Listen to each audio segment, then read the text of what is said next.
రేపటి గెలుపుకు సంకేతం ఇచ్చే అడ్డ ఇలా షామిల్పేట అడ్డ. దాన్ని పట్టుకొని వాడు సైకోనా, సాడిస్టా, వాడు మనిషా, పశువా, వాడు ఏ పార్టీలో ఉన్నాడు, వాడు ఎవరి అండతో ఆ ధైర్యం చేస్తున్నాడు, వాడిని నేర్చుకోవాలి. కానీ బీ కేర్ఫుల్ కొడుక, బీ కేర్ఫుల్. మేము శత్రువుతో కొట్లాడతాం కానీ కడుపుల కత్తులు పెట్టుకొని కావలించుకునే సంస్కృతి మా రక్తం లేదు కొడుక, నా రక్తం లేదు. ఇవాళ మీరు ఎవడెవడు సోషల్ మీడియాలో పెడుతున్నారో, ఏమేమి రెచ్చగొడుతున్నారో, ఏమేమి చేస్తున్నారో మొత్తం పైకి పంపించే ప్రయత్నం చేస్తా. నేను అనుకుంటున్నా సంస్కారం ఉందని, సభ్యత ఉందని ఇట్లాంటి వాటిని అరికడతానని చెప్పి భావిస్తున్నా.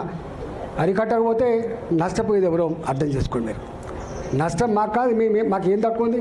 అసలు మీరు ఎవరు? అసలు నీ శక్తి ఏంది, నీ యుక్తి ఏంది, నీ చరిత్ర ఏంది, మా చరిత్ర ఏదిరా? 2002లో వచ్చిన నా జిల్లాకి, 2002లో వచ్చిన జిల్లాకి 2 సార్లు నేను జిల్లా పార్టీ అధ్యక్షుడిగా పనిచేసిన, నేను 2 సార్లు జిల్లా మంత్రిగా పనిచేసిన. నేను నా అడుగు పడని గ్రామాలు లేవు కరీంనగర్ జిల్లాలో. ఉమ్మడి కరీంనగర్ జిల్లాలో నా అడుగులు పడని గ్రామాలు లేవు. ఉమ్మడి కరీంనగర్ జిల్లాలో నేను కరీంనగర్లో ఉంటే పొద్దున ఉదయం పొయ్యి ముట్టిస్తే రాత్రి 12 గంటలకు కూడా ఆ పొయ్యి ఆరిపోయేది కాదు. ఒక్క హుజరాబాదు, ఒక కమలాపూర్ వచ్చిన వాళ్ళు కాదు బిడ్డ, మొత్తం కరీంనగర్ జిల్లా మొత్తం వచ్చేది. పక్క పంటున్న జిల్లాలు కూడా అప్పుడప్పుడు వచ్చిపోయేది. ఇవాళ నేను 2 సార్లు 40 ఫ్లోర్ లేదని చెప్తున్నా అంటే నాకు తెలియని జిల్లా ఉంటుందా? నేను పోని మండలం ఉంటుందా? నేను మాట్లాడినటువంటి జాతులు ఉంటాయా?